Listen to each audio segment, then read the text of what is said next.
So apparently Fox News bought a Super Bowl ad for its extremely cringe late-night comedy show, Gutfeld! Exclamation point. Now, while you probably haven't watched it, unfortunately, I have. So let me explain why Gutfeld is less king of comedy and more court jester employed out of pity. Now, Gutfeld is hosted by longtime Fox News host Greg Gutfeld. You might have seen him on The Five, the Fox News 5 o'clock talk show. Essentially, Greg Gutfeld is a real-life incarnation of Rumpelstiltskin. If Rumpelstiltskin was an insufferable gremlin who constantly told jokes that never land. Here's a joke he made on Friday about co-host Jessica Tarlov.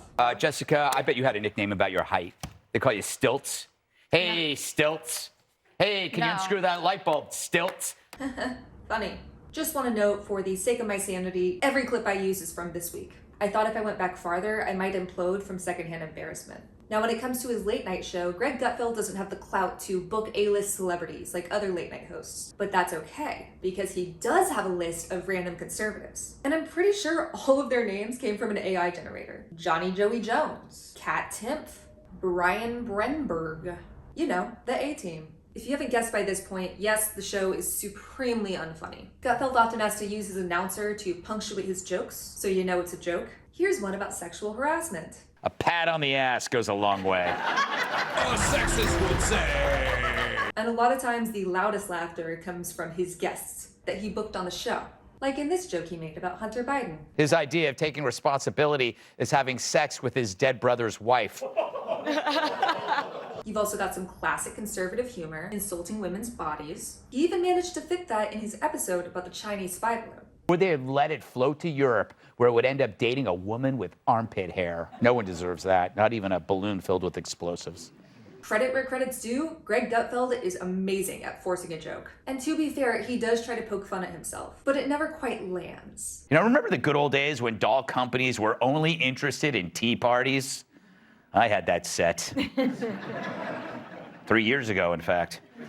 Now, this Super Bowl ad is going to call him the king of comedy. Fox News and Greg Gutfeld love to boast about how he's at the top of ratings. But it's not quite that simple. For example, in August of last year, Gutfeld beat out Colbert for the #1 spot by 30,000 viewers. But Gutfeld is the only conservative comedy host, if we're calling it comedy.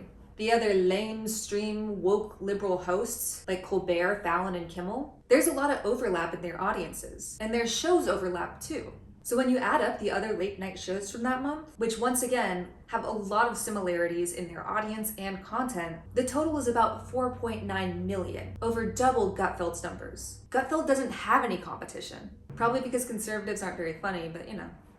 Now, Greg Gutfeld is so excited for his Super Bowl commercial. On Friday, he kept saying on The Five that he hopes people from high school will watch it. Like kids I went to school with at grade school. The ones that picked on you. Yeah, the ones that picked on me. And then I'm thinking about all my romantic flames, right? Girls Are they going to remember? But the sad truth is, it doesn't matter how much Fox pays in branding and advertisements, even buying him his own Super Bowl commercial. Greg Gutfeld will never be the beloved, popular comedian that he so obviously wants to be.